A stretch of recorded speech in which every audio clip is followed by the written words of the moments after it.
This is Jay Rogers, and I just wanted to give an update. This is now week 5, day 5 since I had my surgery, and I started work on July 31st. So I completed my first 2 weeks of work.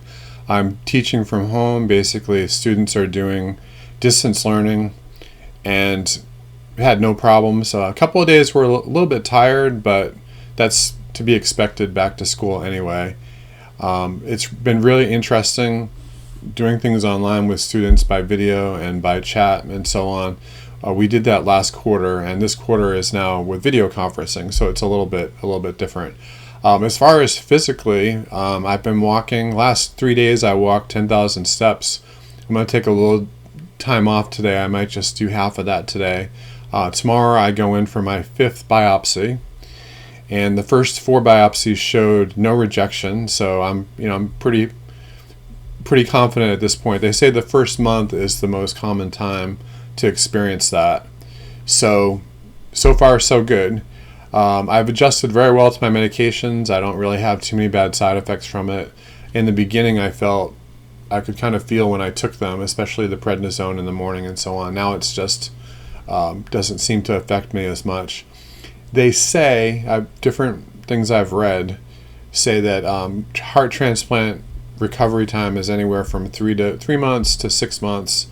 I'm going on my 6th week, and as far as my cardiovascular system goes, I feel better than I have in the last 3 or 4 years or so.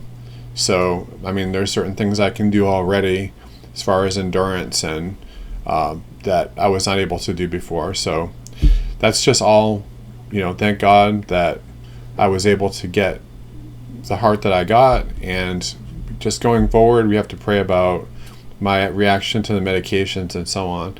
Like I said earlier, it's not the heart transplant itself is not the big deal. What's the big deal is the anti-rejection medicines can cause all kinds of side effects because your immune system is suppressed and so on. So going forward, that's the big challenge.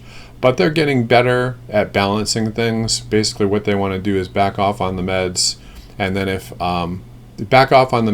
there are symptoms of any kind, but keep me at a place where I'm on the lowest dose of medication so that my body is not going to be adversely affected by it. And I'm actually in a study that shows how that, I'm in a study that's first of all going to show that biopsies and blood tests are about equally valid in determining rejection. So when this study is done, it might be that heart patients no longer go for biopsies, they just use blood tests. And that would be good for people, especially people that had a hard time after surgery. You don't want to have to go in every single week and do a catheter test.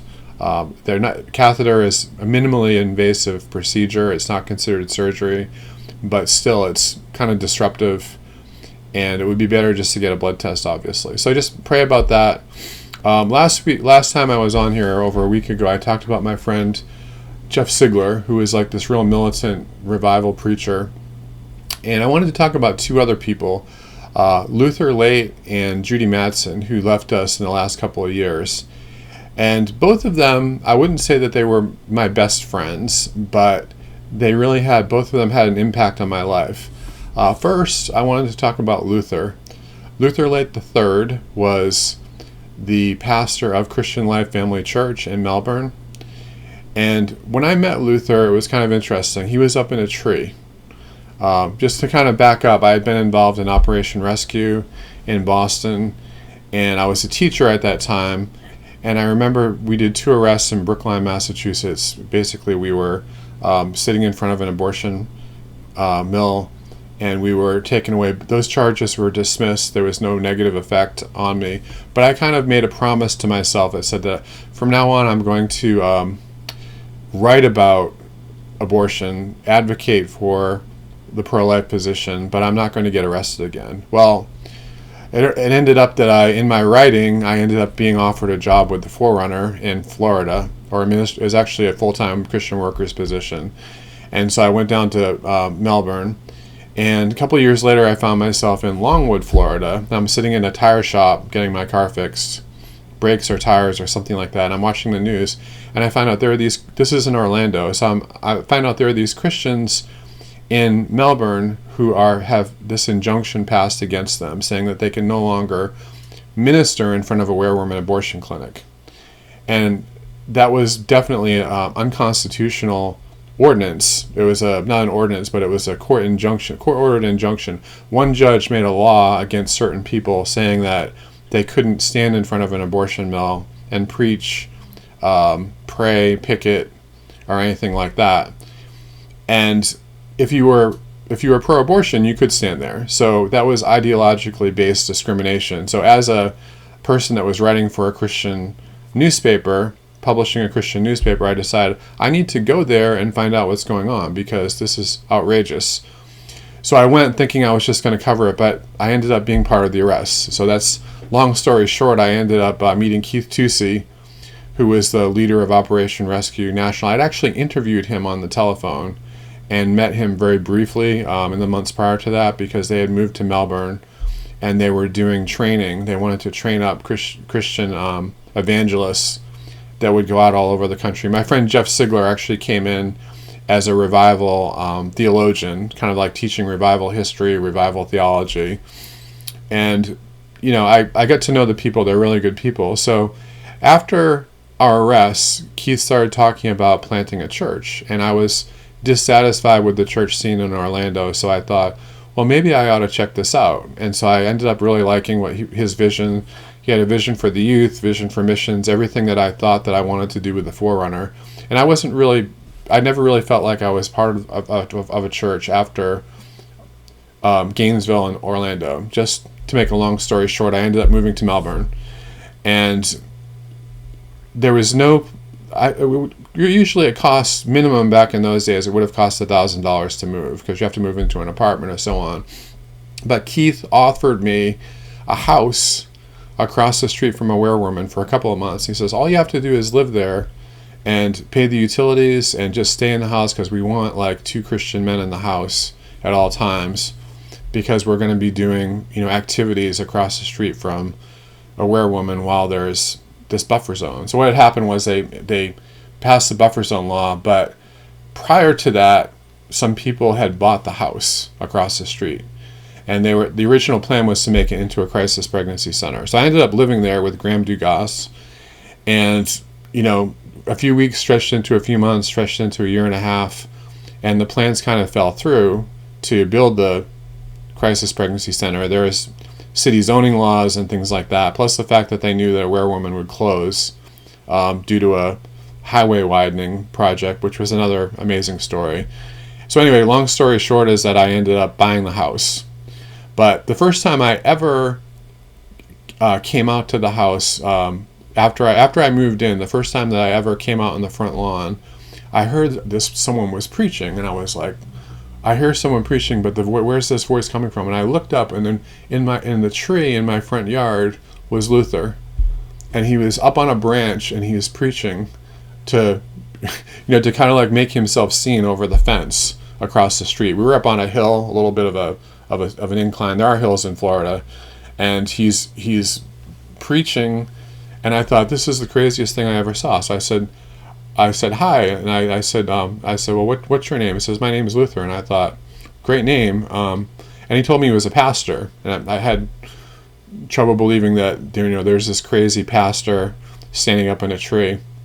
But Luther was one of several churches that he would bring his entire church out, which was a small church, but they would basically pray on Saturdays in front of a werewoman as a church. And there were several other groups. There was a Baptist church, Covenant Presbyterian Church came out and did that, and also the Catholics came out and they did their procession.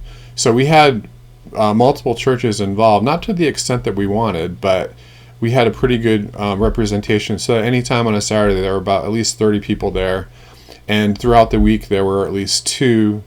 And of course, Graham and I were there all the time.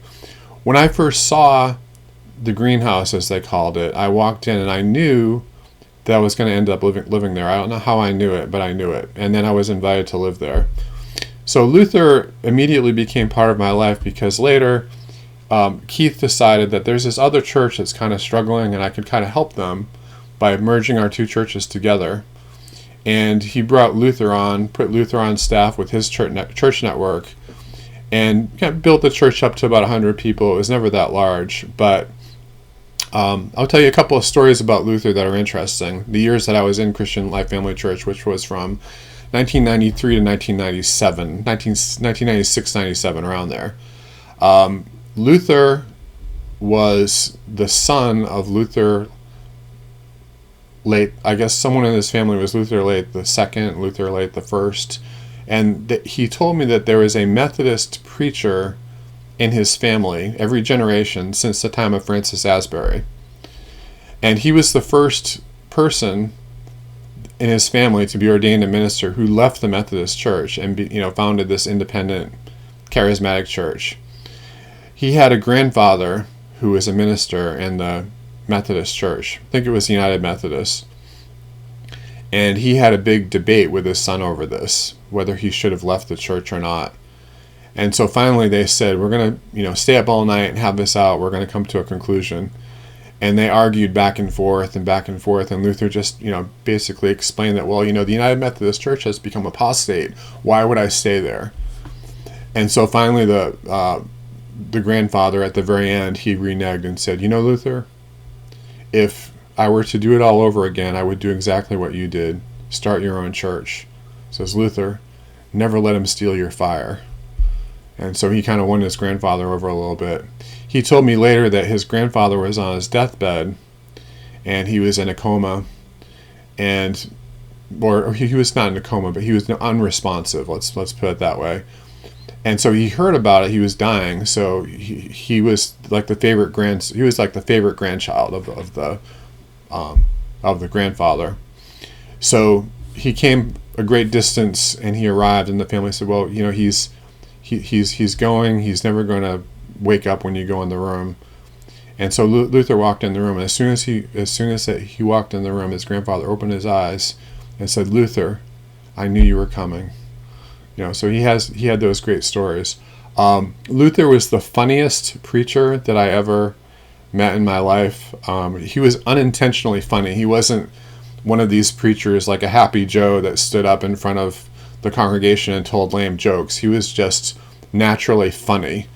And things that he said were just, off the cuff, were very humorous. And he'd tell these stories prior to, when he was younger, he was in the Navy. And this is actually the reason why he died, is he got lung problems because they used to make him clean the boilers in the Navy ships. So they'd go down, they'd have to clean soot off of the boilers. And they'd come out covered in soot, just like getting your hair, getting your teeth and your eyes. And he described it in vivid detail about how it was like 120 degrees inside these boilers, and we'd come out and we'd be covered in soot. So he told this story when he was preaching one time about a guy who decided we're going to go out and we're going to go out party. And this is the time when disco was very popular in the 70s. So this one guy decided, I want to go out, but I don't want to take an hour to clean off the soot off of me. So he just cleaned his face and his hands, and he wore his white leisure suit like John Travolta, And so he illustrated this story about, hiding sin. It's like you can look good on the outside, but on the inside you might be full of the dirt of sin. All right. And so he illustrated this whole story about how the guy is out on the dance floor and he's dancing, he's doing the John Travolta moves, and he starts to sweat, and pretty soon the soot starts dripping down his hands, and you can see, and he would tell this story. It was just I wish that someone had it on video. It was so funny. But that's one thing I remember, is I would come home after a church service and I would always remember all the jokes first, and then that would kind of bring to mind, what was the sermon actually about? Oh yes, it was about hidden sin, So he was an interesting guy, untrained, never. I think he never studied in Bible. He may have gone to Bible college, but he was a very good people person. And one of the things I wanted to say about Luther is that he always was very fair with me. I got to a certain point. Keith Tusi had left the church, moved on, went back to his hometown, got involved with his church back there, and so Luther was pastoring the church. And I just felt like the vision for that church that Keith told me in the beginning had now changed. And I no longer felt like what I was doing with the Forerunner and Christian Life Family Church was the same. There was some, this was not the place where God was going to raise up a ministry for me. I just felt that in my heart. So rather than leaving on bad terms, what I did was I went with Luther and I sat down with him, and we had, one of the elders of the church came in and was part of the meeting, and I just said, Luther, I've prayed about it, and I don't think it's God's will for me to have a ministry and be in this church. I feel like there's somewhere else I need to go. And he looked at me and he goes, well, brother, I'm sorry you feel that way. I disagree. And so he disagreed with me. He didn't want me to leave. But finally he just, I left with this blessing. And, not everybody leaves a church or a ministry that way. Later, I had my friend Alexei Salopatov, who was from Ukraine. He was doing the Russian language forerunner from Kiev, Ukraine. And he'd been with me. He'd met all the people in the church prior to that. He'd made good friends with them. And so when he came back into town, Luther said, we want to have him in again, and we want to have him speak about what you're doing in Ukraine. And so he had him back in to speak. They took an offering for him and gave it, directly to him. I felt like he was very fair to me in that way. Like he judged people on their merit, not on, whether he liked them or whether they were supporting him or not. He always judged another person by their merit, and he supported people that were doing the will of God. So I appreciate that about him. And that being said, I want to say there are ways to leave a church and leave a ministry where you don't burn your bridges. So if that's you, I just encourage you to go and sit down with a person first and just kind of share your heart, and then leave that way. And once things are spoken and they're out in the open, you don't have to be like, they're not going to hear things that were said behind their back and so on, that type of thing. So Luther was never that healthy. He had trouble, up until a few months ago, I had heart failure, and I was having trouble walking. He had that all the time from his lungs. He had trouble breathing, and you could hear even when he talked, sometimes his breathing was labored. But he ended up dying of a lung disease, and at his funeral, there was something that happened that was very, very interesting. His oldest son is named as Luther Laite the Fourth. His oldest daughter, his name is Lydia. She is the first, and Luther the fourth. Then he had twins, Audra and Amanda. And then after he had twins, he had triplets, Jesse, Jonathan, and Josiah. So you wonder the chances of that happening. A girl, a boy, 2 girls, and then 3 boys. And I show a picture of Luther down the bottom of this with the kids when they were very young. He looks very tired. And then there's a picture of them as adults at a wedding. So I'll tell you one story about Luther the Fourth. 2 stories about Luther the Fourth.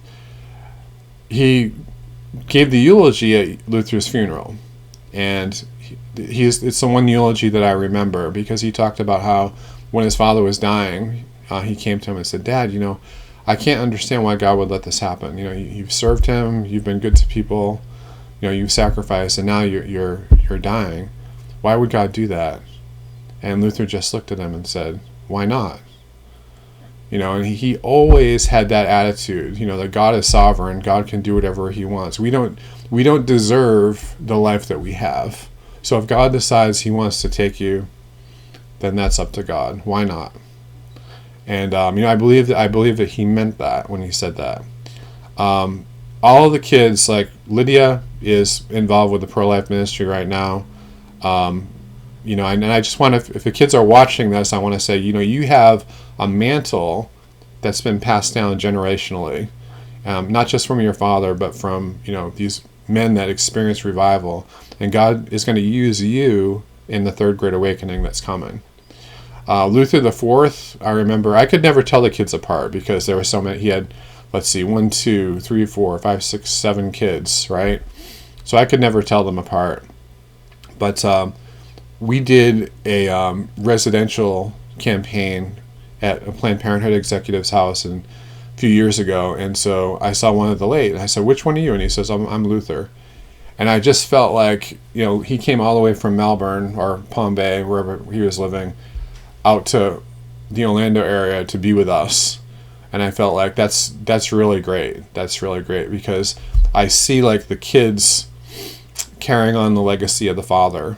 So that's one of the things I told that there's about 200 things that God showed me when I was in the hospital. One of the things was Psalm 127, which is about how children are arrows that are shot out from the bow of the parents. It says, "Blessed is the man whose quiver is full of them," something to that effect. So I want to just end by honoring the family and really encouraging you to carry on Luther's legacy, because I know he in more than one way changed my life. I never would have been able to do everything I did in Melbourne without the support of that church. So thank you, Luther.